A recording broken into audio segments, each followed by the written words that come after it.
오늘 말씀은 3절 말씀을 보시면 아직도 육신에 속한 자라고 하는 단어가 나옵니다.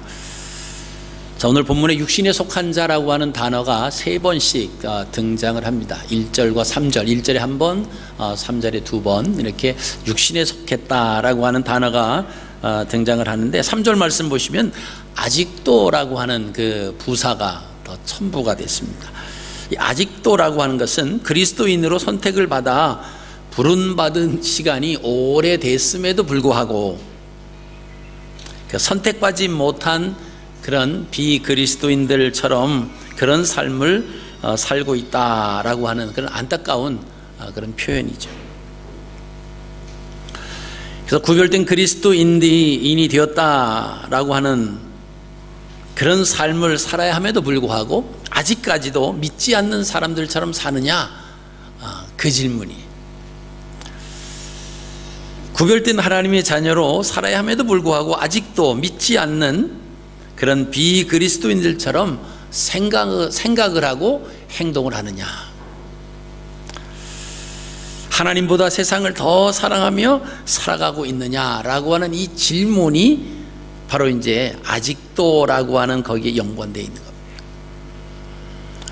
우리가 예수 그리스도를 믿고 하나님의 자녀로 살아가는 시간이 이렇게 계산해 보면 꽤 짧지는 않죠. 사도 바울은 지금 이제 그 부분에 대해서 고린도 교회 성도들에게 질문을 던집니다. 우리가 3장 말씀을 좀 더 이해를 잘 하기 위해서는 고린도전서 2장에 있는 배경을 좀 이해를 하시면 좀 더 우리가 이해가 수월해지는데, 고린도전서 2장에는 사도 바울이 무엇을 얘기했냐면 성령, 하나님의 영, 하나님께로부터 온 영에 대해서 이야기하면서 또 12절에 세상의 영에 대해서 언급을 합니다. 그러니까 이 세상에 있는 사람들은 성령, 하나님의 영, 하나님께로부터 오는 영에 의해서 살아가든가 아니면은 세상의 영의 이끌림을 받고 살아가든가 둘 중에 하나다라고 하는 것입니다. 그리고 나서 이제 3장에 와서 성령을 받은 사람들이 세상의 영을 받은 사람들과 같이 살면 안 된다라고 하는 이제 그 말씀을 이제 3장에 와서 하는 겁니다. 그래서 아직도 육신에 속한 자라고 하는 이제 그런 말을 하는 거죠. 아마 그런 이야기를 할 때 이 바울은 자기 자신을 아마 뒤돌아 보았을 겁니다. 그럼 바울이 처음부터 하나님의 말씀에 순종하며 예수님을 위해서 살았던 사람이 아니지 않습니까? 처음에는요, 이 바울이라고 하는 사람이 이름이 바뀌기 전에 사울이었습니다. 근데 그 삶이 어떤 삶이었냐라고 하면 이 바울은 유대교에서 그리스도교로 이렇게 개종을 했던 그런 사람인데, 개종하기 전에 대제사장에게 가서 다메섹이라고 하는 여러 회당에서 예수를 믿는 사람들이 있다라고 하는 소식을 듣고 그 예수 믿는 사람들을 가서 체포하러 가기 위해서 이제 다메섹 그 성으로 가고 있습니다. 그래서 그 다메섹 성에 가는 그 길 위에서 이제 그 사울이 예수님을 만나는 겁니다. 적어도 예수님을 만나기 전에 사울은 어떠한 모습이었느냐라고 하면요, 아주 하나님에 대해서는 열심인 사람으로 아주 그런 이름이 나 있습니다.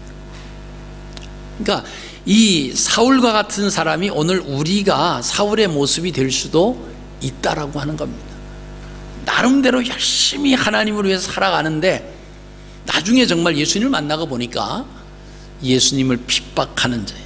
사울아 사울아 내가 어찌하여 나를 핍박하느냐, 주님의 음성을 듣고 주여 누시니까 그랬더니 주님이 그렇게 말씀하시잖아요. 나는 내가 핍박하는 나사렛 예수다. 여러분, 우리의 믿음 생활이 자칫 잘못하면요, 우리가 하나님을 믿는다라고 하는 그런 마음으로 열심히 뭔가 하고 열심히 살아가지만 사실 그것이 하나님의 마음을 더 아프게 하는 그런 삶이 될 수도 있다라고 하는 것입니다. 사울이 그 다메섹으로 갈 때 그때의 그 정치적 상황은요, 그 다메섹은 나바티안 왕 아레다 4세가 관할을 하고 있었습니다. 자, 그 당시 대제사장은 가야바였고요. 그래서 대제사장은 사내들인 공회의 의장을 맡고 있습니다. 이 사내들인이라고 하는 그 공회원들은 71명으로 구성이 됐습니다.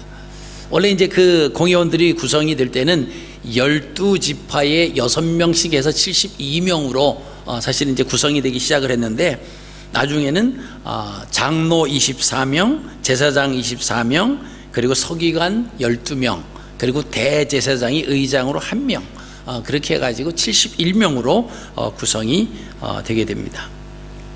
근데 이 사내들인 공회는요, 예수님 탄생하시기 전 47년에 BC 47년에 줄리어스 시저에 의해서 뭐를 결정하냐면, 유대인들의 종교 문제는 유대교의 법에 따라 처리할 수 있는 권한을 줍니다. 우리가 아시는 것처럼 이 이스라엘 땅은 계속해서 지금 그 사도 바울 당시에 또 예수님 당시에도 로마의 지배를 받고 있었습니다. 근데 그 지배를 받고 있는 속국이었는데, 그 가운데서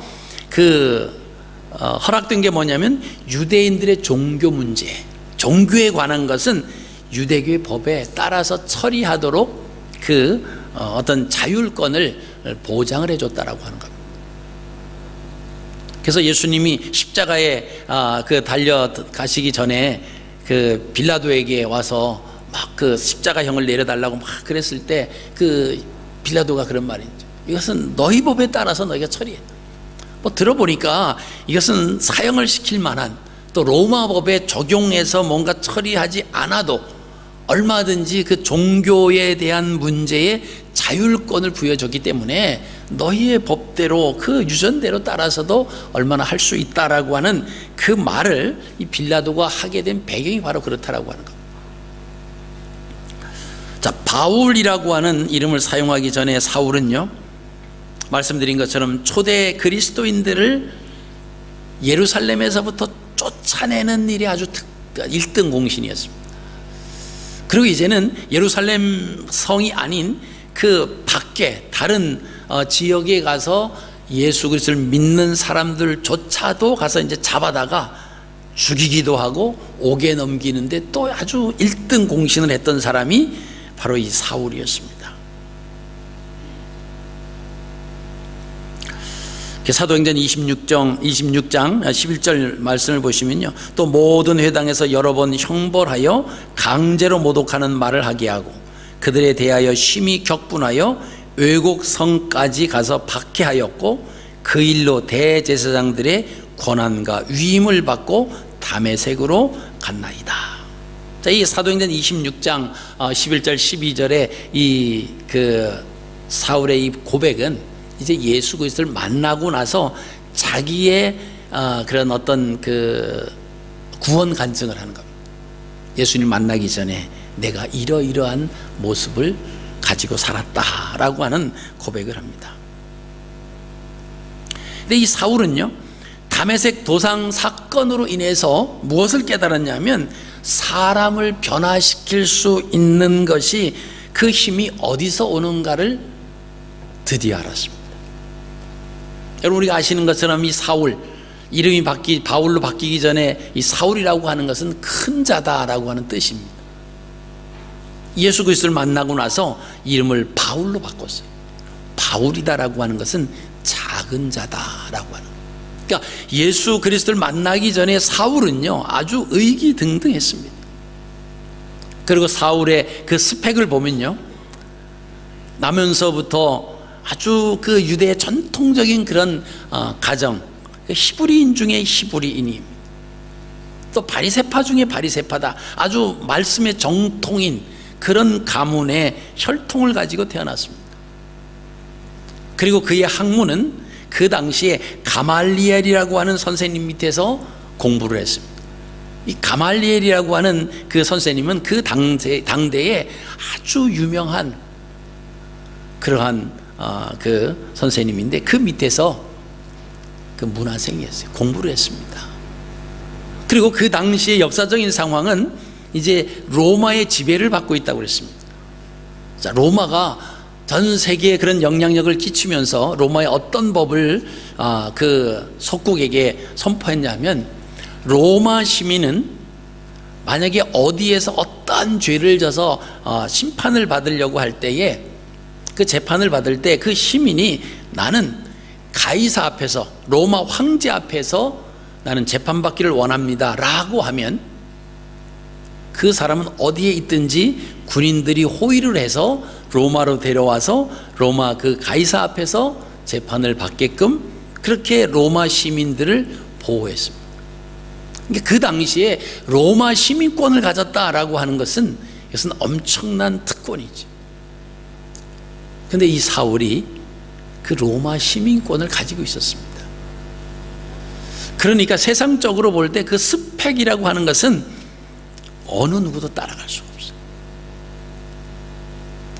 근데 예수 그리스도를 만나고 나서 보니까 이 사울이 하나님의 영광을 위해 살아가는 줄 알았는데 오히려 하나님의 영광을 가로막은 그런 삶을 살았던 것을 이제 깨닫게 됩니다. 그게 육신에 속한 자였다, 그런 고백을 합니다.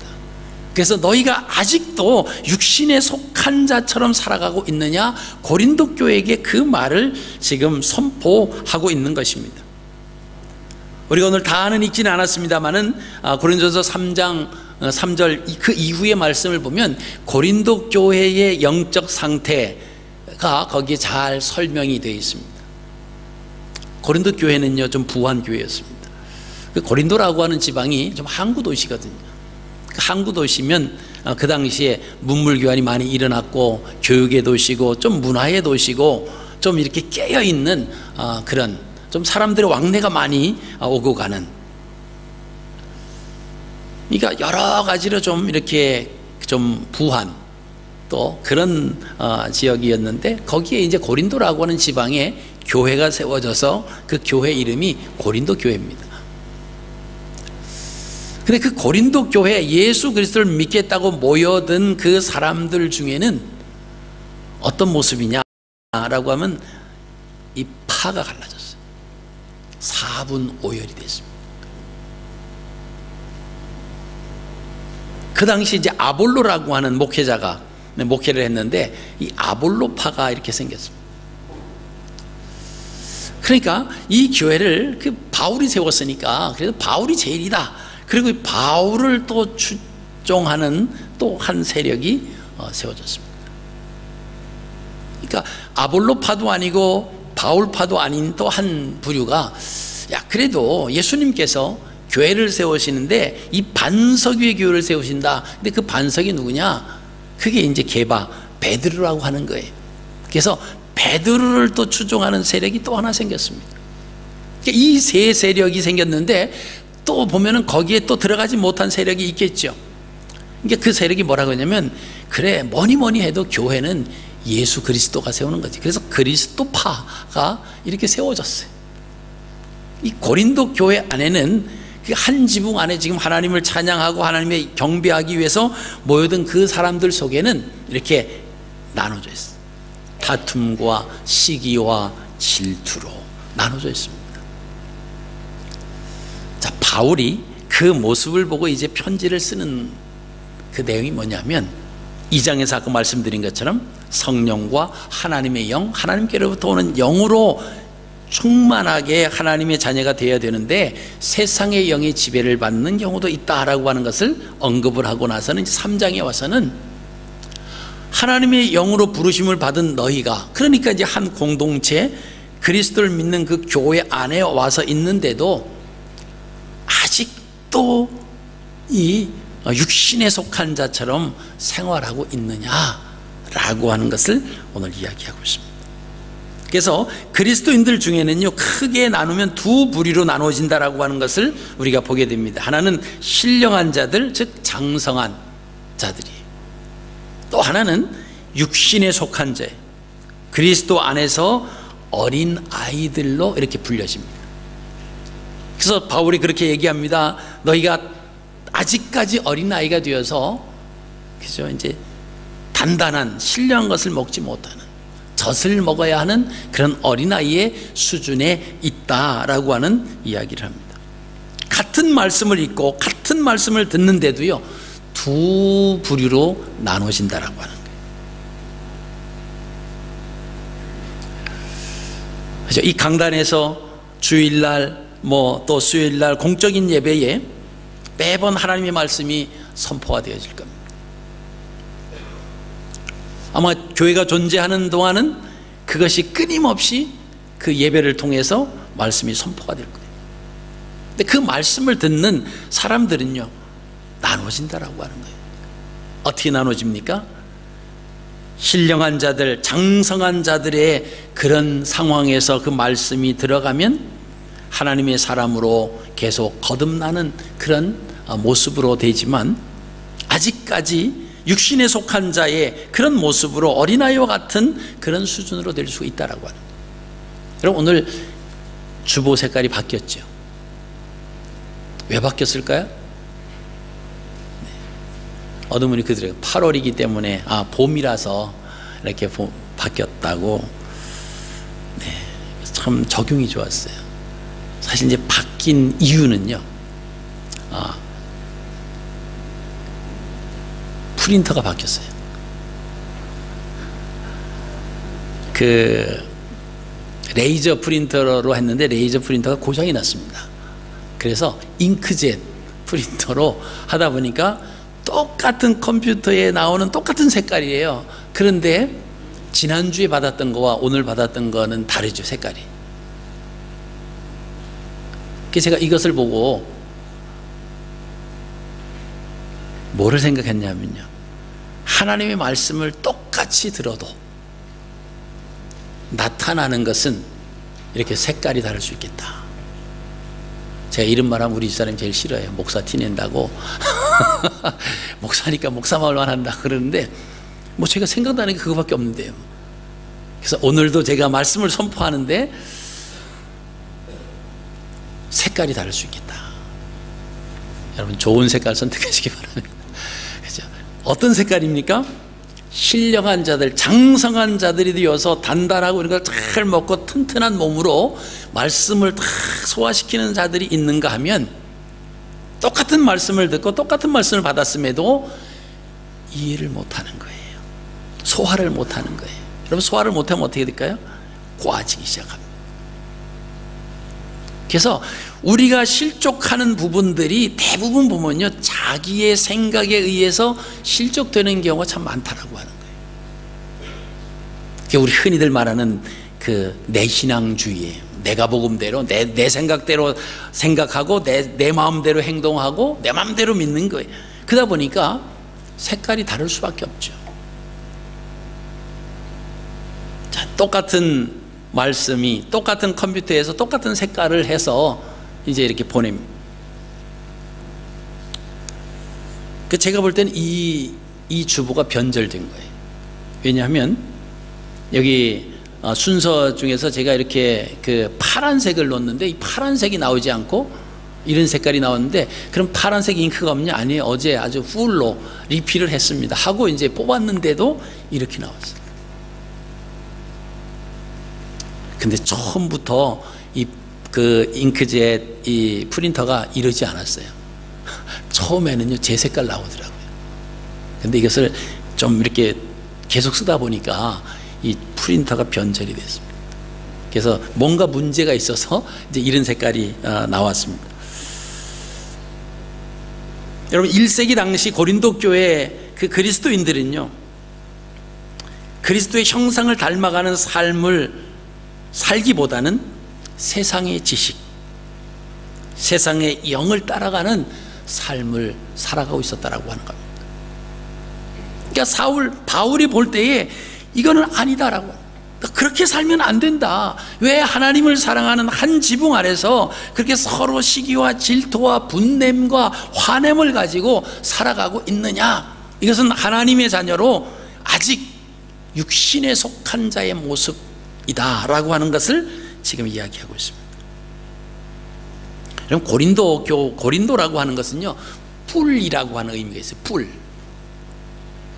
우리 신앙생활에서 뿔 하면은 생각나는 게 있습니다. 이제 뿔 하면은 창세기 22장이 딱 떠올라야 돼요. 어떤 사건입니까? 아브라함이 사랑하는 아들 이삭을 하나님이 지시하시는 그 산에서 번제로 드리라고 했을 때 그 산으로 가서 그 아들을 번제로 드리려고 할 때에 그 뿔이 나타납니다. 어떤 뿔이죠? 아들을 제단에 쌓고 결박을 하고 이제 잡아서 이제 드려야 되니까 칼을 빼내서 칼을 높이 치켜들고 이제 내려치려고 하는 그 순간 하나님의 사자가 아브라함을 멈추게 합니다. 아브라함아, 너는 내 아들에게 아무것도 하지 말아라. 내가 이제야 내 사랑하는 독자보다도 나를 더 사랑하는 줄 이제야 내가 알았다. 그러면서 옆을 보게 합니다. 그 옆에 보니까 이미 하나님께서 예비해 두셨어요. 그 양의 뿔이 수풀에 딱 걸려서 있는 겁니다. 여러분, 그 뿔을 만나기 위한 그 아브라함의 그 신앙은요, 거저된 것이 아니다라고 하는 것을 우리가 알 수 있습니다. 그 창세기 22장까지 갈 동안에 하나님께서는 그 믿음의 그 조상이라고 하는 그 아브라함을 향해서 10번의 테스트를 하십니다. 그리고 창세기 22장에 와서 이제는 더 이상 노모 테스트, 더 이상 테스트 안 하세요. 내가 이제야 나를 내 독자보다 더 사랑하는 줄을 알았다. 그리고 이제 아브라함에게 놀라운 것을 역사하시는 것을 우리가 보시게 됩니다.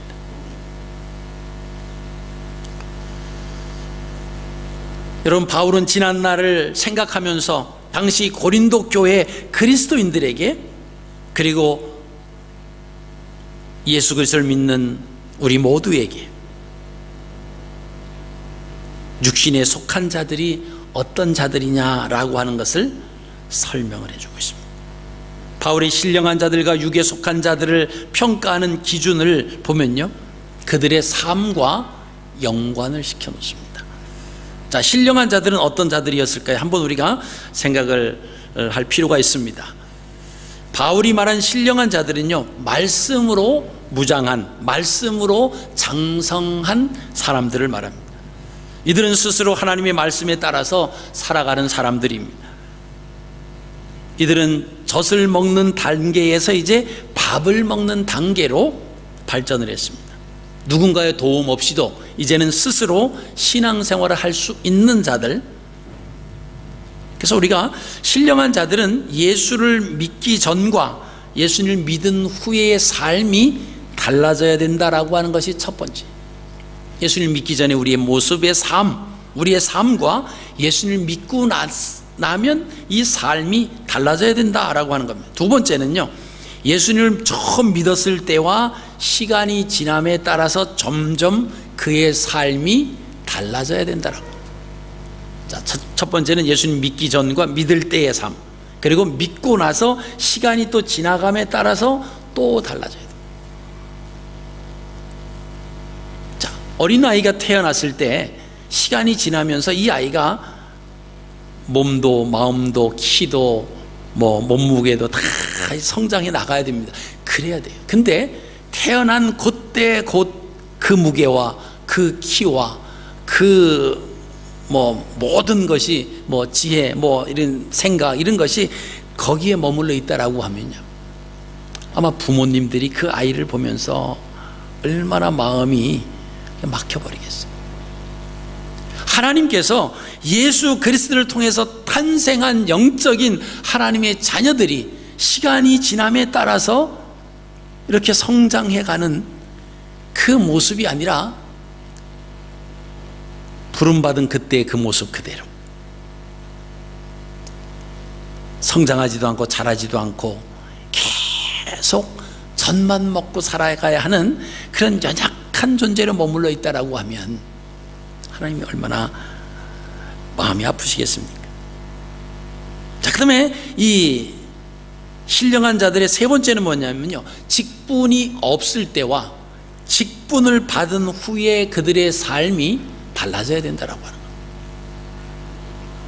여러분, 교회에서 직분이라고 하는 것은요, 하나님께서 우리를 충성되이 여겨서 우리에게 일을 맡겨주신 거예요. 그게 직분입니다.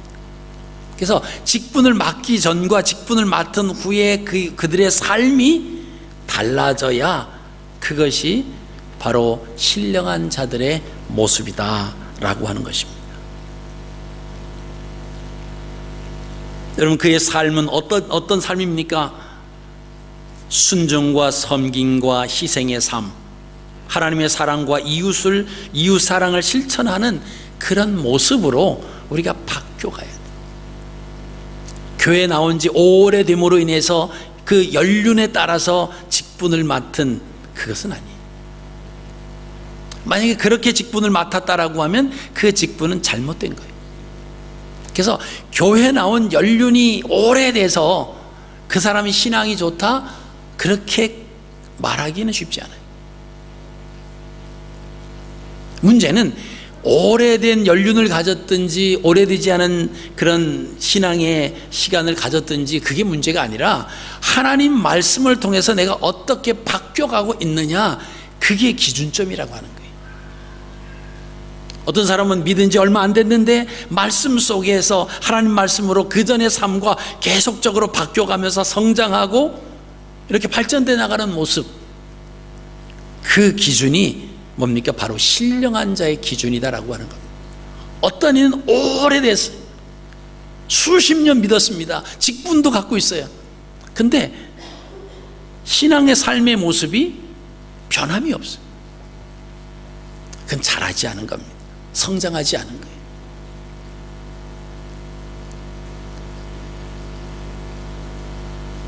그래서 우리 신앙의 연수는 평가의 기준이 아니다라고 하는 것을 우리가 아셔야 됩니다.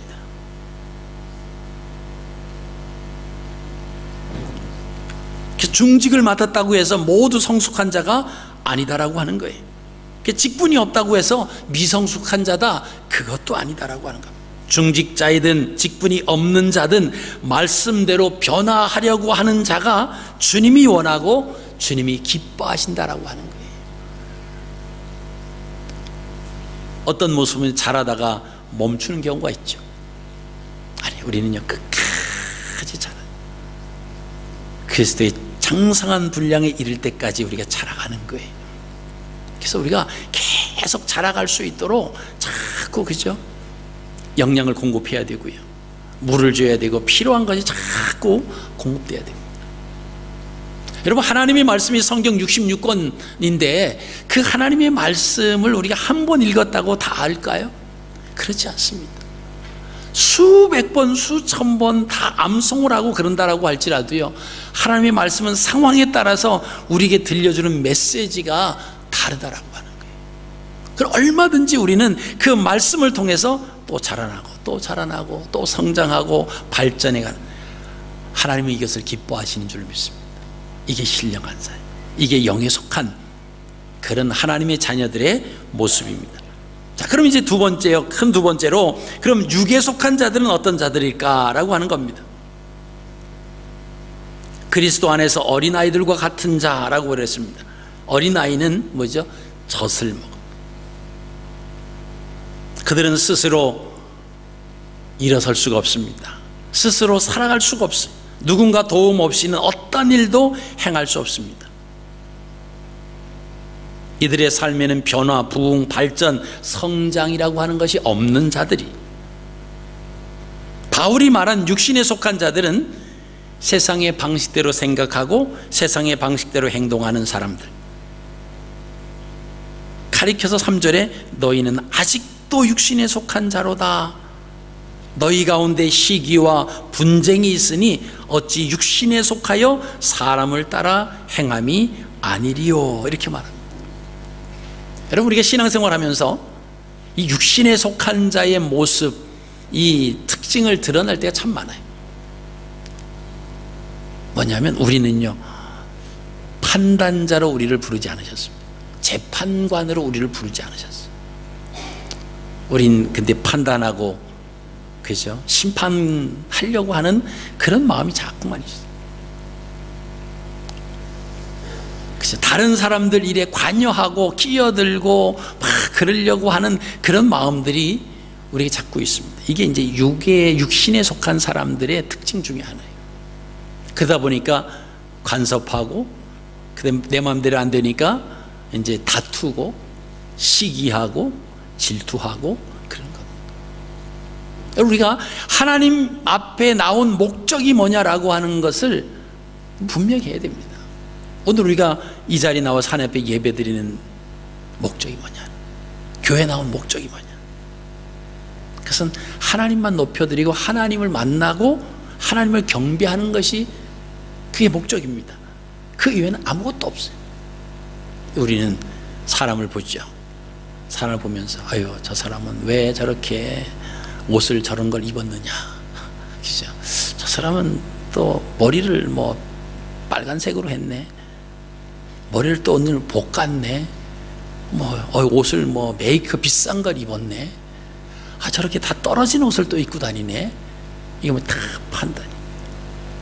여러분, 거기에 우리 생각이 이렇게 끌려가다 보면요, 하나님 앞에 경배하고 하나님 앞에 집중하는 것이 어떻게 되죠? 자꾸 느슨해지는. 그래서 우리의 관심이 어디냐.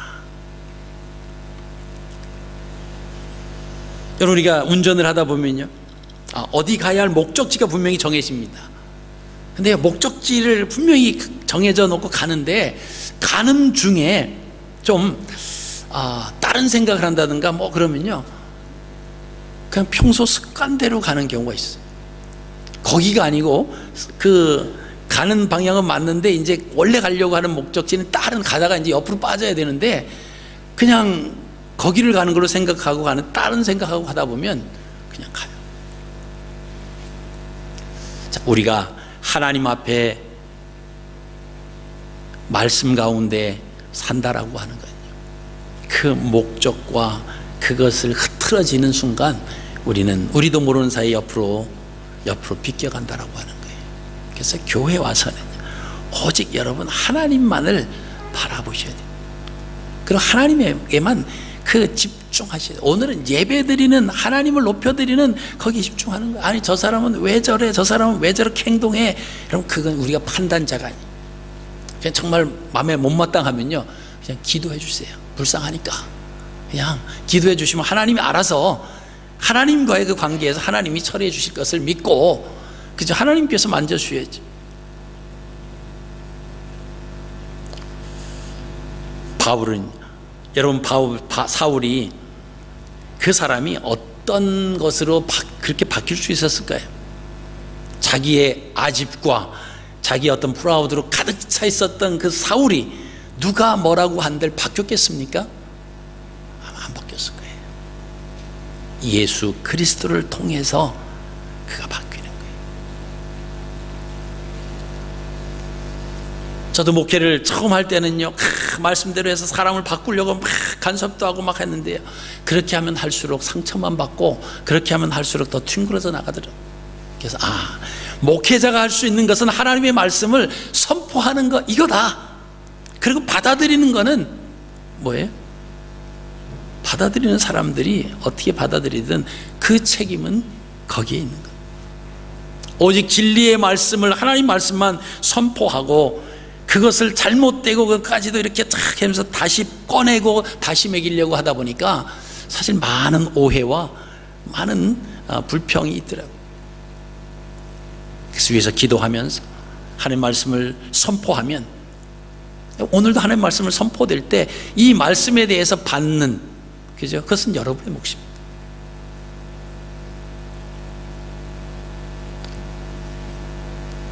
우리가 하나님 말씀대로 산다라고 하는 것은요, 거저되는 게 아니에요. 아들까지도, 독자까지도 바칠 수 있는 그런 희생과 그런 결단이 있은 다음에 하나님께서 알았다, 이제는 내가 너를 더 이상 테스트하지 않겠다, 정말 내가 나를 사랑하는 줄 이제야 내가 알았다, 거기까지 되는 것이 쉬운 게 아니다라고 하는 겁니다. 자, 육계에 속한 사람들의 모습을 보십시오. 첫째, 시기와 분쟁의 모습이었어요. 여러분 갈라디아 5장 19절에서 21절 말씀 보면요, 육체에 이른 이웃과 관계에서 원수 맺는 것, 시기, 분쟁, 분냄, 당짓는 것, 이런 것이 대표적이라고 갈라디아서에 말씀하고 있습니다. 갈라디아도 바울이 썼어요. 육체의 일, 시기와 분쟁의 모습입니다. 그 다음에 두 번째는요, 방탕과 무질서의 모습이에요. 하나님은요, 질서의 하나님이십니다. 근데 육체에 속하면요, 그 질서가 무너져요.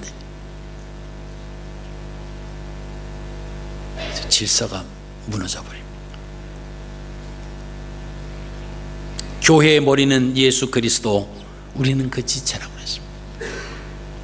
근데요, 교회의 머리인 예수 그리스도보다는 우리가 더 머리 위에 앉으려고 할 때가 많다라고 하는 거예요.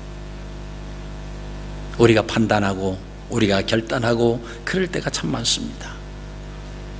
우리가 하나님 앞에 내려놓고 기도하며 하나님 말씀대로 우리가 자라나기 위해서, 나를 충성되이 여겨서 직분을 주시고 사명을 주셨으면 하나님 이 사명 잘 감당하게 해달라고 우리가 하나님 앞에 기도하며 그 사명을 가지고 가야 되죠. 기분 나빠서 안 하고, 마음에 안 든다고 안 하고, 내 마음대로 하고, 이 모습은 어디서 옵니까? 아직도 우리가 육신에 속한 자의 모습이기 때문에 그래요. 때로는 억울함을 당할 수도 있어요. 그럼에도 불구하고 하나님 말씀 안에서 그 말씀을 부여잡고 눈물을 흘리며 갈 때, 하나님은 우리의 모든 사정을 다 아시잖아요. 우리가 모든 것을 다 보고 듣고 알고 계신 하나님이라고 매 주일마다 우리가 외치면서 우리가 살지 않습니까? 여러분, 그것이 내 삶 속에서 하나님 지금 보고 계세요. 지금 듣고 계시고 알고 계시기 때문에 내가 지금 억울함을 좀 당한다라고 할지라도 하나님 보셨으니까. 하나님도 모르고 아무도 모른다라고 하면 억울하겠지만 하나님 다 아시고 계세요. 하나님 보셨습니다. 들으셨으니까 그거로 위로받는 거예요. 그거로 된 거예요. 그러면 서로 시기와 질투와 분냄과 다툼이 일어날 이유가 사실은 없어요.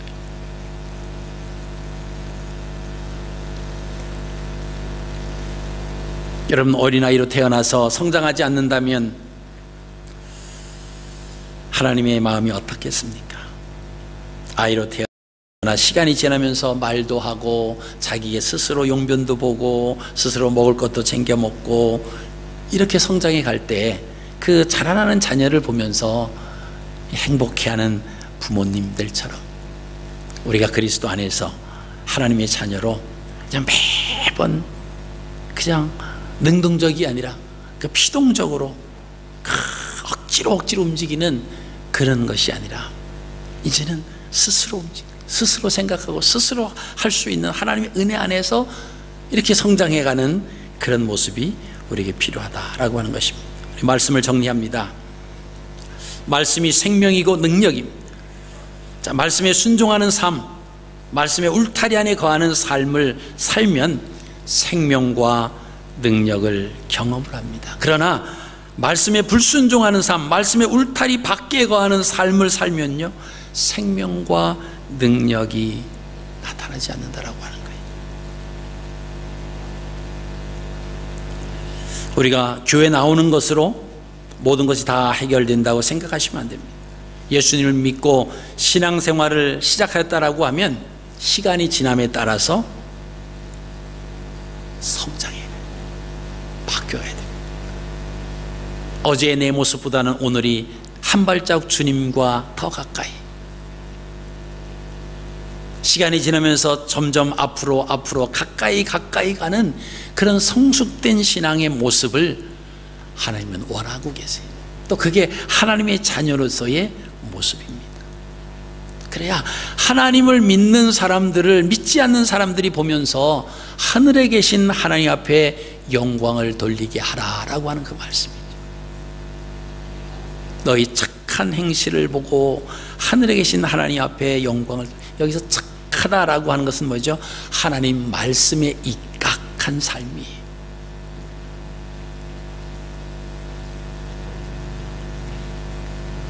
그리스도 안에서 어린아이에 머물러 있으면요, 신앙생활을 시작한 연수가 많아질수록 아직도 라고 하는 수식어가 없습니다. 여러분, 우리의 삶 속에 아직도 나는 여기인가, 그 아직도라고 하는 부사가 붙으면 안 돼요.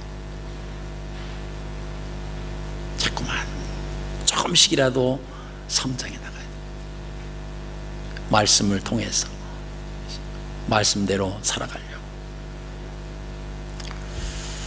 여러분, 아침마다 아마 여러분들이 카톡으로 그 하루에 읽어가는 그 말씀을 아마 해서 아마 목사님들이 보낼 거예요.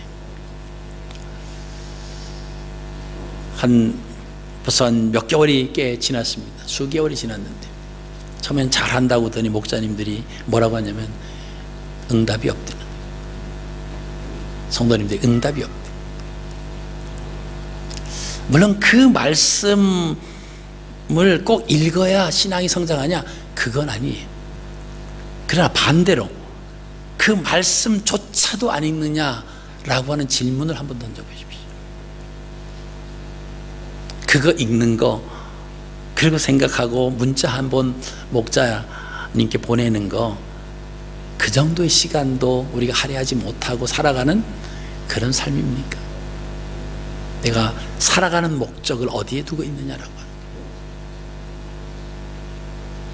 오히려 그렇게 그걸 읽고, 사실은 이제 그 한 장을 다 읽으셔야지. 읽고 오히려 궁금하고 의문나고 그런 것을 사실 목자님에게 좀 문의를 하세요. 아, 이게 무슨 뜻입니까? 이해가 안 됩니다. 이것은 어떤 뜻이고, 아니면 이것을 오늘 이 말씀을 읽었는데 여기에 대해서 저는 은혜를 받았습니다. 이 부분이 참, 요 말씀, 요 구절이 참 좋습니다.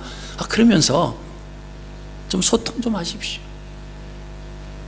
여러분, 그거 하루에 시간 많이 안 걸려요. 여러분, 우리의 모습이 성장하고 있느냐, 하나님 말씀에 대해서 얼마만큼 생각하며 살아가고 있느냐, 여러분 생각해 보십시오. 꼭 그걸 해야 됩니까? 그건 아니에요. 다른 거 더 열심히 하는데 괜찮습니다. 그렇게 하십시오. 그러나 이것마저도 못하느냐라고 하는 질문 한번 던져보세요.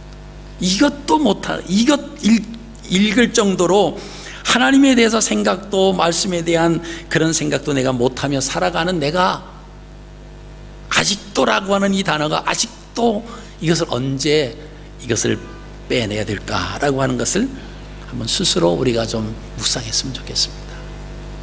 가만히 있으면요, 성장하지 않습니다. 몸부림을 쳐야 돼요. 자꾸 뭔가 먹고, 자꾸 이렇게 우유를 먹고, 이유식을 먹고, 밥을 먹고, 떡을 먹고, 고기를 먹고, 그 골고루 음식을 섭취하고 이래야 성장해 나가던 것처럼 우리 마찬가지입니다. 이제 오늘 8월 첫 주가 또 시작이 됐습니다. 그래서 8월 하면은 벌써 2018년도도 벌써 많이 기울어져 가는 그런 느낌이 들어요. 여러분, 남은 2018년도 하반기를 말씀과 함께